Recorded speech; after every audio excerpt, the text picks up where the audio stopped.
warahmatullahi wabarakatuh. Apa kabar kawan-kawan? Balik lagi di Ngopi Besti. Ngobrol penuh inspirasi, bercakap santai dan program Baga Kencana dari hati. Oke, luar biasa ya. Hari ini balik ke saya, Fadila Sakil Ahyar dari Generasi Berencana yang akan memandu episode kali ini. Karena hari ini tuh katanya kita bakal ngobrol-ngobrol soal remaja.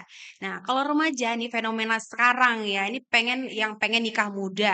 Pengen nikah muda itu karena apa? Pasangannya harus seperti ini itu. Terus resepsinya tuh harus yang war. Ngeri ya anak Sumatera Utara nih war war war semuanya. Nah, tapi hari ini kita bakal ngobrol singkat. Sebenarnya persiapan untuk menikah tuh apa sih? Karena kalau nikah itu katanya tuh nggak bisa sembarangan. Milih pasangan nggak boleh sembarangan. Terus goalsnya juga nggak boleh sembarangan. Kenapa? Karena itu jangka panjang dan seumur hidup. Bener ya? Kalau orang sih bilangnya nikah sekali seumur hidup gitu. Oke, kalau gitu kita akan ngobrol-ngobrol soal pranikah. Nah, kalau pranikah udah pasti tahu ya, itu berarti persiapan sebelum menikah. Dan hari ini kita punya satu narasumber utama kita ya. Ini dari BKKBN Provinsi Sumatera Utara.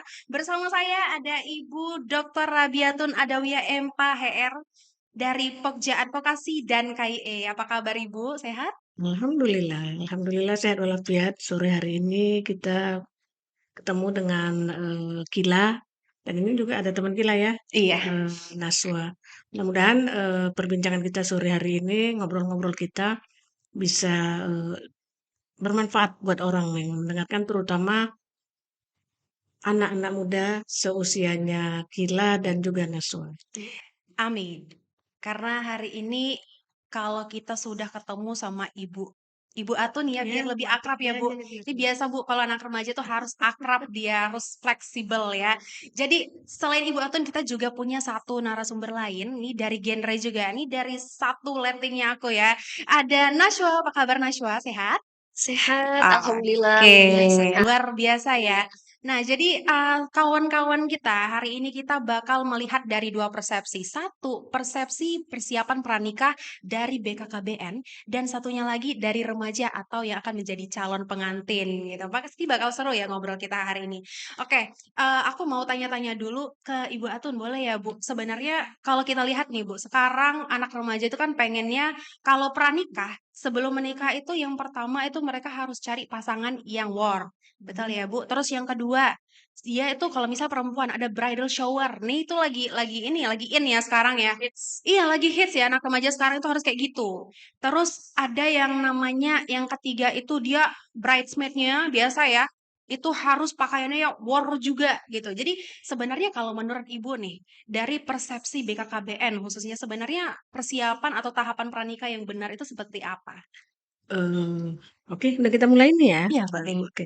Sebenarnya apa yang disampaikan Kila tadi itu benar sih, itu boleh-boleh aja artinya, pre-wedding itu persiapannya seperti apa gitu ya. Tapi mungkin, saya yakin ini belum semua anak-anak remaja khususnya apalagi yang jatin ya, calon pengantin memahami gitu. Yang dia harus persiapkan tuh apa sih selain pre-wed yang luar biasa, kadang-kadang biayanya nggak ini ya, wah gitu luar biasa, Fantastis ya, Bu, ya? fantastik biayanya. Sebenarnya ada biaya yang sangat murah dan ini apa namanya, tereliminasi kalau kita bilang. Kenapa? Untuk anak jatin, rewet boleh, tapi ada yang lebih penting tuh yaitu memeriksakan kesehatannya. Kenapa? Karena jatin ini nanti yang akan memasuki jenjang pernikahan. Ketika dia masuk ke jenjang pernikahan, mestinya kondisinya dalam kondisi yang fit dan sehat. Ini yang belum dipahami oleh teman-teman kita, khususnya anak-anak muda ini. Mungkin pertemuan ini atau pertemuan kita pada sore hari ini juga mungkin bisa nanti menjadi apa ya namanya, menjadi panutan gitu. Kenapa? Karena ternyata dari sisi kesehatan, Jatin, calon pengantin itu 3 bulan sebelum menikah itu setidaknya dia tahu kondisi dia fit, termasuk dia dan juga pasangannya. Apa artinya? Karena mereka ini akan nanti memasuki jenjang pernikahan, terus akan, punya keturunan dan ternyata, anak atau anak pertama yang akan mereka, rencanakan atau akan lahir nanti itu sudah terbentuk sebenarnya 3 bulan sebelumnya itu, dari fisik yang baik. Kenapa? Artinya ketika seorang ibu fisiknya luar biasa baik, dia akan nanti, melahirkan anak-anak yang sehat. Dan ini bisa dilihat 3 bulan sebelumnya kalau si perempuan dalam kondisi yang sehat, insya Allah ketika dia nanti, memasuki jenjang pernikahan, mempunyai anak, anaknya juga sehat. Tapi ketika, kondisi tidak dia sadari sebelum dia memasuki jenjang pernikahan, ini akan, berakibat fatal dan apalagi dia tidak menyadari ini yang akan nanti melahirkan generasi-generasi yang kita sebut sekarang namanya sedang viral ini, stunting. Nah, stunting itu berasalnya dari janin yang tidak sehat ketika dia memasuki jenjang pernikahan sampai dia punya anak dan dia nggak paham kalau dia itu nggak sehat. Nah, itu sebenarnya harus juga menjadi sekarang, di apa ya, disosialisasikan oleh anak-anak muda gitu. Kenapa? Karena terkadang, apa namanya nih, ranahnya kita apalagi di pemerintahan itu terbatas sekali dengan hal-hal yang ketemu dengan, apa namanya, kumpulan anak-anak muda.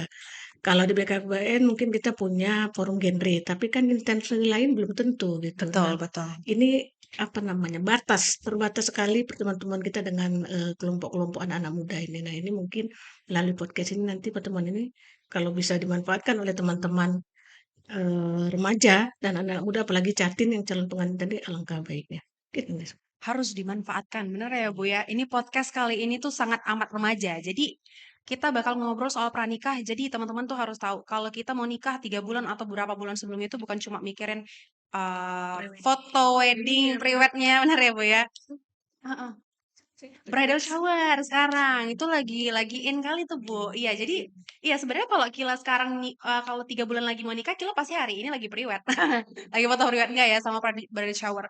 Nah sebenarnya teman-teman itu yang harus kita note karena yang paling penting adalah kesehatan. Kenapa? Karena kalau teman-teman ngeh nih, ini banyak sekali ya di iklan-iklan juga sudah ada tentang stunting, stunting, stunting. Sebenarnya stunting itu apa sih? Supaya ini teman-teman tahu juga kita akan tanya dari persepsi remaja. Kira-kira kalau dari Nashwa, kalau secara singkatnya stunting itu yang menghantui para remaja itu apa sih?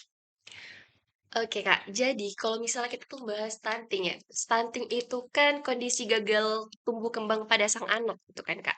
Banyak juga orang-orang yang nggak tahu tuh arti dari kata stunting. Banyak juga yang ngertiin stunting tuh cuman untuk anak-anak pendek, yang katanya biasanya tuh kalau misalnya orang pendek udah pasti stunting. Padahal yang pendek pun belum tentu stunting. Karena emang gen ya Bu ya Iya. biasanya. Banyak orang salah paham di situ. Nah, seharusnya yang harus lebih dimengertikan oleh para remaja tadi itu, stunting itu terkait, tentang anak-anak yang di dalam kandungan 1000 hari pertama kehidupan, gitu. Oke, jadi memang ada kaitannya ya. Kalau aku tangkap dari Nashwa sama dan Ibu Atun tadi, ada kaitannya kesehatan dengan orang tua atau si Catin itu. Jadi kalau misalnya si Catinnya ini juga tidak memeriksakan kesehatannya di 3 bulan sebelum menikah itu bahaya. Jadi bisa jadi nanti anaknya itu kena stunting. Karena kalau yang aku tahu nih, stunting itu bukan cuma di 1000 hari pertama kehidupan, tapi ada kaitannya juga sama anemia. Benar ya, Bu ya? Nah, Boleh saya tambahin terkait boleh, dengan anemia? boleh, boleh. Ini biar biar tahu juga teman-teman nih. Gini, sebenarnya tadi, biasanya kalau Jatin, ketika dia sudah mendekati, jenjang pernikahan itu, selalu melakukan diet ketat. Kayaknya Ah, iya. ya, Tapi diet dia siksa Bu bajunya ya kan waktu ini resepsi. diet ketat boleh, Heeh. tapi, setidaknya dia tahu ketika dia diet ketat tuh jangan sampai dia menderita anemia.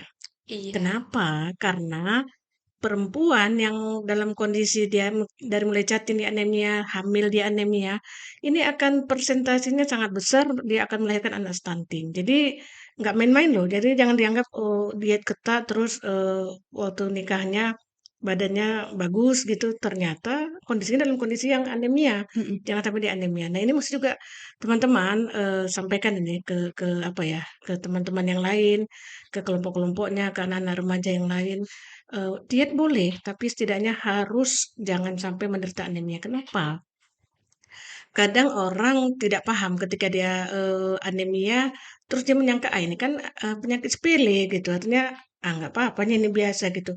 Dia nggak tahu penyebabnya anemia ternyata, berakibat fatal nanti ketika dia tidak menyadari sampai dia melahirkan. Kalau dia dalam kondisi anemia, melahirkan ini sudah bisa dipastikan persentasenya sangat tinggi untuk dia melahirkan anak yang stunting.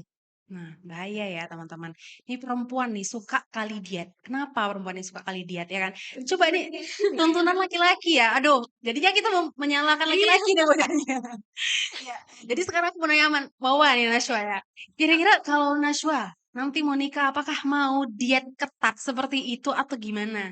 Oke, jadi kalau misalnya untuk diet ketat sih nggak sampai seketat itu Mm-mm. ya. Pasti kalau Mm-mm. dia tuh biasa lah ya Bu, namanya anak gadis gitu, mungkin singsnap gitu waktu pas Mm-mm. dia nikah. Apalagi itu kan Iya, acara sekali seumur hidup gitu kan. betul. Tapi tetap aja diperhatikan lagi tuh kondisi kesehatan mentalnya. Selain kesehatan mental, juga kita memperhatikan kondisi kesehatan badan kita, fit kita gitu kan. Jangan sampai ketika kita mau di hari hanya itu ada acara yang bener-bener war kali ya kan Sis Mm-mm. ya. Tiba-tiba malah kitanya yang sakit, malahan jadi kena anemia. Itu tadi yang nggak boleh diperhatikan lagi kesehatannya. Oke, benar ya yang dibilang Wawa tadi. Jadi untuk perempuan, jangan mau diet-diet kali cuma karena biar nampak slim pas di foto ya kan, pas resepsi. Jangan. Kenapa? Karena benar yang dibilang sama Ibu Atun tadi ada kaitannya sama generasi yang akan kita lahirkan setelah kita menikah. Jadi kalau goals kita nanti pengen anaknya pintar, cantik, ganteng, terus sehat, ya udah harus dijaga kesehatan orang tuanya benar ya Bu ya. Iya, jadi buat teman-teman, nanti kita akan ada sesi lagi ya buat ngobrol-ngobrol sebenarnya, detail untuk tahapan pranikah itu selain kesehatan tuh ada apa aja. Hai para bestie, sebelum kita lanjut udah pada subscribe belum? Kalau belum, yuk buruan subscribe sekarang ya.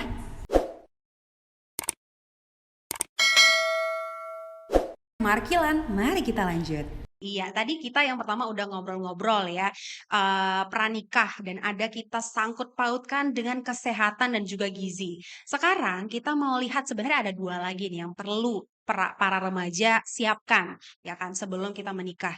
Yang kedua, ini kita bakal masuk ke yang kedua, itu adalah kesehatan mental. Tadi ada disinggung juga ya, tadi sedikit sama si Nashwa. Jadi kita akan tanya-tanya dari remajanya dulu, karena remaja sekarang itu banyak sekali perasaan-perasaan yang kalau dikit-dikit tuh, ih, kayaknya aku kesehatan mentalku terganggu. Ih, kayaknya Gundah-gundahan. iya, heeh.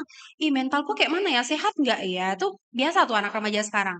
Sekarang kita akan lihat dulu persepsi dari remaja, kemudian nanti kita akan tarik kesimpulan dari Ibu Atun. Oke, Wawa. Kira-kira kalau dari remaja sendiri atau mungkin teman-temannya Wawa, saudaranya Wawa, atau yang kita lihat di internet sekarang ya, sebenarnya fenomena kesehatan mental di remaja itu kayak mana sih? Menarik ya Kak pembahasan kita ya Sangat terkait menarik. kesehatan mental gitu kan. Mhm. Kalau akhir-akhir ini tuh diperhatiin di internet gitu banyak kali lah orang-orang itu yang menerkaitkan tentang masalah percintaan mereka sampai ke bunuh diri. Kan kayak ya Allah, kenapa lah kalian sampai bunuh diri perkara cinta aja gitu. Banyak ya laki-laki ya kan Kak Iya. kalau ditengok. Kayak gini, dikit-dikit ya bunuh diri, sayat-sayat. Astaga, padahal kalau emang ya namanya kita remaja tuh emang harus butuh eh kayak gimana ya bilangnya, komunikasi lah, komunikasi yang tepat antara kita dan pasangan kita, itu tadi. Makanya kita jangan sampai salah pilih orang, jangan sampai kita salah pilih pasangan. Nah, itu kalau dari Naso sendiri, ngelihat, yang sering banget, ada di TikTok-TikTok gitu kan, Kak. Mhm. Karena emang itu yang paling relatable gitu, ngelihat yang di TikTok-TikTok itu pada bundir, kita bilangnya bundir lah ya, kayak Iya. anak-anak sekarang gitu. Pada bundir terkait tentang percintaan mereka, yang padahal pun cowok tuh banyak gitu di muka bumi ini. Banyak ikan di laut ya, Sis, ya? Iya, betul, betul banget. Iya kan, Bu, ya? Bukan ikan dalam kolam ya? Sekarang di laut, Bu, biar lebih Iya, banyak cakupannya, iya. Bu. Heeh, lanjut. Jadi, kayak sangat disayangkan gitu kalau misalnya orang tuh bunuh diri cuma gara-gara satu cowok, padahal kan kita ini kan cantik gitu Iya, kan. khusyuk, bukan lagi ya? Cuman gara-gara satu cowok gitu kan, harusnya tuh kan bisa lagi lebih dipilih-pilih lagi lah minimal. Terus juga kita tuh harus ciptain yang namanya boundaries. Oke. Boundaries dari diri kita sendiri terhadap orang lain, terhadap lingkungan kita supaya kita jangan sampai lah salah pilih pasangan kayak gitu. Oke, tuh. Jadi sebenarnya kalau yang bisa aku tangkap dari Wawa, jadi sebenarnya ada kaitannya kesehatan mental dengan teknologi sekarang. Kadang ada orang yang dia ke-trigger gara-gara ngelihat ini bundir nih gara-gara ini. Oh, bisa jadi dia itu meromantisasi semua perasaan dia, semua perasaan emosi, sedih, marah, bahagia, itu semua diromantisasi dan akhirnya bisa trigger gara-gara teknologi. Itu yang bahaya ya. Kalau misalnya itu ke negatif seperti bundir itu bahaya sih sebenarnya. Jadi kalau dari Buatun sendiri sebenarnya melihat fenomena kesehatan mental remaja sekarang itu seperti apa sih Bu? Dan gimana perbandingan remaja sekarang dengan remaja yang zaman-zaman dulu dalam hal kesehatan mental? Sebenarnya mungkin, ini, apa ya, kemajuan zaman kan nggak mungkin bisa di apa ya, ditentang, dihalangi gitu ya. Eee, Tergantung mungkin, anak-anak remaja sendiri bagaimana menyikapinya gitu. Kalau kita mungkin, kita, apa namanya ini ya, masyarakat yang berbudaya, beragama gitu, kembali ke keluarga sebenarnya. Kenapa? Karena biasanya kalau anak-anak sudah, apa namanya, Trigger gitu ya. terbekali di keluarganya itu dengan hal-hal yang positif, dia akan bawa ini keluar tuh. Contoh, pendidikan agama itu kan sangat penting. Kenapa? Ketika anak tidak mendapatkan pendidikan agama dari mulai sejak dini, dia akan menjadi seorang yang apa, kehilangan sesuatu gitu, dia nggak punya pegangan. Itu juga salah satu mungkin tadi, Iya, untuk, antisipasi, apa, gangguan mental. iya. Benar Bu. Penyakit mental. Heeh, heeh. Saya tadi berpikir kalau hanya gangguan mental tentunya itu kalau dulu kita terpikir itu udah gila ya, Iya. ternyata enggak gitu. Mungkin mungkin beda beda persepsi kita dengan orang dulu dengan yang sekarang. Terus itu mungkin. Yang kedua, kalau kita bandingkan anak, remaja dulu dengan remaja sekarang mungkin beda ya. Mungkin sesuai dengan kondisi zamannya masing-masing. Dulu kan, eee media sosial atau apapun namanya yang terkait dengan modernisasi seperti sekarang ini Mhm. tidak seperti sekarang luar biasa gitu. Kalau Iya dulu kan benar. mungkin masih sangat terbatas. Juga mungkin yang membedakan kenapa, remaja dulu mungkin, jauh dari hal-hal yang Iya, disampaikan Naswa tadi gitu. iya. Yang selanjutnya kalau kita dari sisi program pemerintah sebenarnya, itu sebenarnya sudah tercantum ya di dalam program BKKBN. Kita di BKKBN ini ada, apa namanya, slogan atau tagline tuh, untuk anak perempuan tuh yang sehat menikah itu di usia 21, laki-laki 25. Ini kan ada latar belakangnya, ada yang filosofinya, kenapa 21 anak perempuan? Kalau dilihat dari sisi kesehatan, usia 21 itu anak perempuan, sudah matang alat reproduksinya. Kenapa sudah matang? Jadi artinya alat reproduksi itu untuk apa? Itu yang digunakan nanti untuk, ketika dia melangsungkan pernikahan, hamil, dan melahirkan, menggunakan alat reproduksi. Kenapa dibilang kalau di bawah usia 21 tahun tidak sehat, kenapa, pernikahan dini itu tidak dianjurkan? Karena memang kondisi perempuan belum siap untuk dia menikah, untuk dia hamil, dan untuk dia melahirkan. Jadi itu sudah apa ya, eee, mestinya tahu, semua perempuan tahu gitu, jangan ujuk-ujuk tadi kalau dia, apa namanya, bermasalah dengan Langsung bunuh pasangannya, diri. langsung bunuh diri, Langsung mungkin ngepalin sudah tangan. MBA istilahnya kan, Iya terus dia benar nggak Bu. punya Iya. apa lain. Sebenarnya sebelum itu terjadi, setidaknya kita tahu dulu gitu, kenapa sih usia 21 gitu. Yang kedua, laki-laki usia 25, kenapa laki-laki usia 25? Tadi terkait dengan kesehatan mentalnya. Kenapa? Karena ternyata hasil penelitian yang panjang juga, laki-laki itu baru dia, mentalnya itu benar-benar, Stabil. stabil di usia 25. Ketika dia di bawah usia 25 itulah yang sering terjadi pernikahan, apalagi kalau udah namanya pernikahan dini. Perempuannya usia berapa, laki-laki usia berapa, laki-lakinya nggak matang, perempuannya juga belum matang alat artinya, masalah kompleks akan dialami gitu. Makanya banyak terjadi fenomena cerai Iya, ya Bu. cerai, satu. Yang saya, sangat miris, mungkin nggak tahu nih adik-adik Gila atau Naswa dengar nggak itu beritanya, beberapa waktu yang lalu, belum lama, masih dalam bulan ini, ada kejadian satu, keluarga di Kabupaten Langkat itu, di satu kecamatan, itu, suaminya membakar istrinya. Kenapa sampai dibakar? Ya mungkin tadi, karena mentalnya belum stabil si laki-laki, perempuannya juga ternyata setelah ditelusuri, si istri usianya baru 17 tahun. Si istri usianya baru 16 tahun, si laki-laki 17 tahun. Jadi Sangat muda. sebenarnya nikah muda, pernikahan dini. Jadi sebenarnya ini bukan keluarga, mesti anak-anak ini, mesti tahapan sekolah kan, Iya. tapi ternyata udah menikah. Akhirnya apa? Ketika ada permasalahan sedikit aja di rumah tangga, mereka nggak akan bisa apa, apa namanya, menghambat. Artinya masing-masing cari cari jalan Solusi. solusi. Mungkin tadi suami kenapa sampai dia membakar istri, mungkin istrinya juga ketika ada masalah bawaannya seperti apa nama tadi istilahnya kalau anak muda itu? Bundir. Butir gitu kan. Dia Hmm. akhirnya kalap kan, ketika dia Iya. kalap cara berpikirnya juga belum matang, dia juga bisa kalap. Artinya apa? Akhirnya dia bakar istrinya dan mungkin sampai saat ini masih kondisinya saya belum dapat informasi lagi apakah hidup ataukah dalam kondisi yang masih gawat di rumah sakit. Ya, ini hal-hal yang terkait dengan ini sebenarnya tadi ada satu perubahan yang luar biasa sejak adanya era digitalisasi, era teknologi yang luar biasa tinggi ini terhadap perkembangan remaja. Tapi yang paling penting tadi bekali kita nanti mungkin nih adik-adik kan akan memasuki jenjang pernikahan. Setidaknya modern boleh modern, tapi hal-hal yang terkait dengan prinsip hidup, terutama pendidikan agama itu wajib didapat si anak dari mulai usianya sangat muda di dalam keluarganya. Nah, itu harus di-note nih ya teman-teman. Jadi jangan sampai kesehatan mentalnya teman-teman itu terganggu, apalagi untuk teman-teman yang masih muda. Jadi kalau kira-kira nanti ketemu pasangan, biasa kan kalau zaman sekarang tuh namanya bucin, Bu. Iya. Budak cinta ya, ngeri nih zaman sekarang. Bucin nggak bisa lain-lain lagi ya. Iya Bu, benar. Kalau udah bucin, udah sampai itu aja terus nggak apa-apa sebenarnya asal jangan sampai melukai hati, mental, apalagi sampai fisik itu berbahaya. Nah, jadi buat teman-teman nih, buat anak-anak muda yang masih sekolah juga apalagi yang di bawah 21 untuk perempuan dan 25 untuk laki-laki, dijagalah perasaannya, dijaga juga perasaan orang lain. Itu berbahaya, benar ya, Wah ya? Iya, bener kali. Nah, dan benar tadi kata Ibu Atun bahwa kita harus membekali. Yang pertama harus ada bekal agama. Itu juga tercantum loh di 8 fungsi keluarga. Boleh nyanyi nggak kita nih Bu kira-kira? Kami suaranya bagus-bagus loh Bu ya.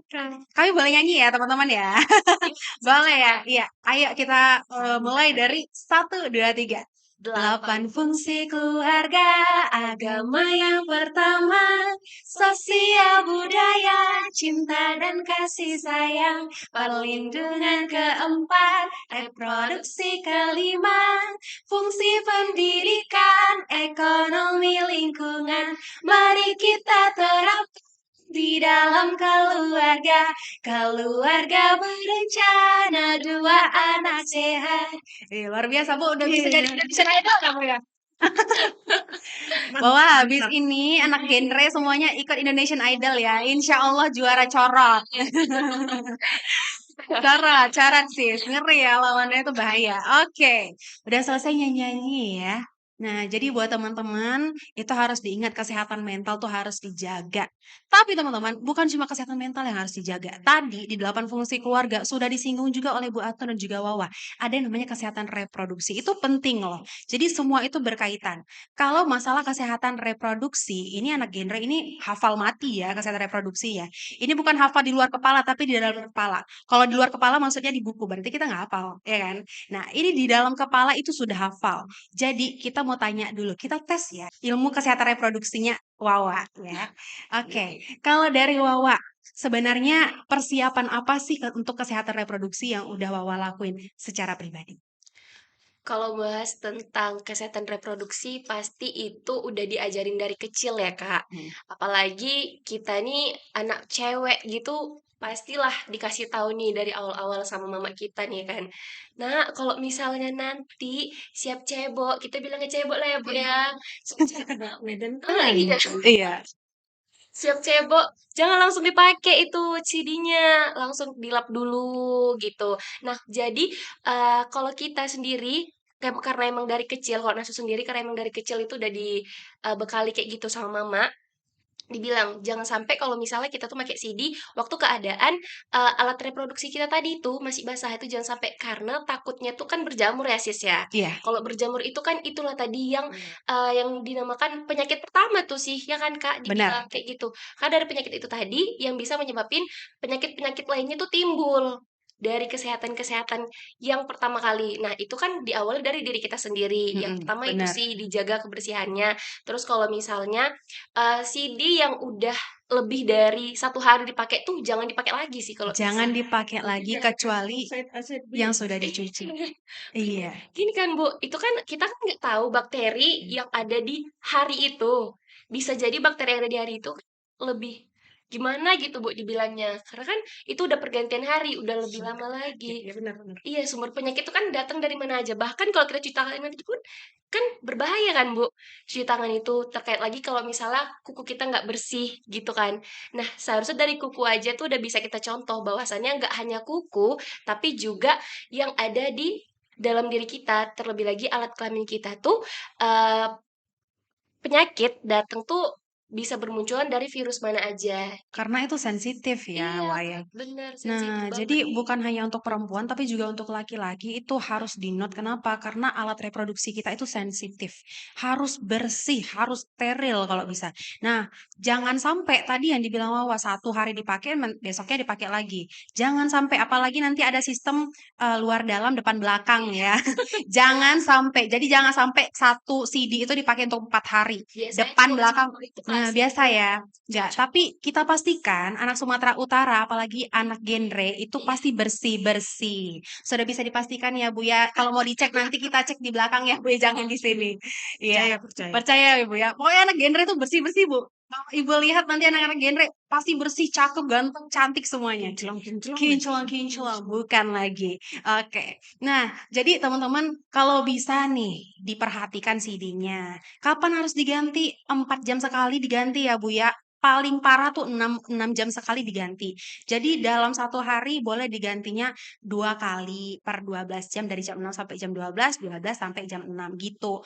Atau kalau misalnya udah lembab, ganti terus ya Bu ya, karena bakterinya itu berbahaya di dalam CD.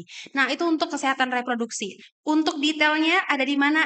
Silakan teman-teman cek di websitenya BHKBN. Di situ banyak sekali materi tentang kesehatan reproduksi.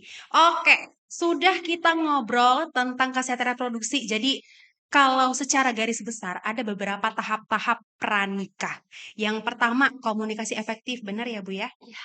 Kemudian yang kedua, kesehatan mental, benar? Yang ketiga, kesehatan reproduksi. Dan yang terakhir, apa? Kita harus tahu fungsi-fungsi keluarga dan juga kesiapan usia dari catin itu sendiri. Nah, jadi teman-teman, kalau mau ngobrol lagi soal pranikah kayaknya nggak akan cukup hanya dalam berapa menit ini ya, Bu ya. Kayaknya 1 SKS itu nggak cukup. Kita satu butuh, SKS. iya, kita butuh 1 bulan. Kita butuh waktu yang sangat amat panjang untuk membahas ini karena ini adalah bahasan sehari-hari sebenarnya ya Bu ya. Remaja ini harus tahu. Nah, jadi buat teman-teman yang sudah melihat video ini, podcast kita ini ya, diharapkan bisalah mengubah pola hidupnya supaya bisa lebih bersih, bisa lebih sehat supaya apa? Generasi yang kita ciptakan, yang kita hasilkan itu menjadi generasi emas. Luar biasa. Oke, kawan-kawan semuanya itu dia tadi obrolan kita ya. Kita udah bercakap santai soal remaja dan pranikah. Jadi tahapan-tahapan itu harus teman-teman note semuanya karena ini adalah obrolan sehari-hari ya. Jadi untuk komunikasi efektif, kemudian kesehatan mental, kesehatan reproduksi dan lain-lain tadi yang sudah kita bahas, teman-teman harus note. Ingat perempuan 21 dan laki-laki 25. Harus diingat juga 8 fungsi keluarga. Tadi kita udah nyanyi capek-capek ya, Wah ya. Harus diingat teman-teman semuanya. Oleh karena itu kami ucapkan terima kasih buat teman-teman semua yang udah stay tune di podcast kita hari ini. Semoga bisa bermanfaat. Salam ngopi besti. Berencana itu keren. Sampai jumpa lagi.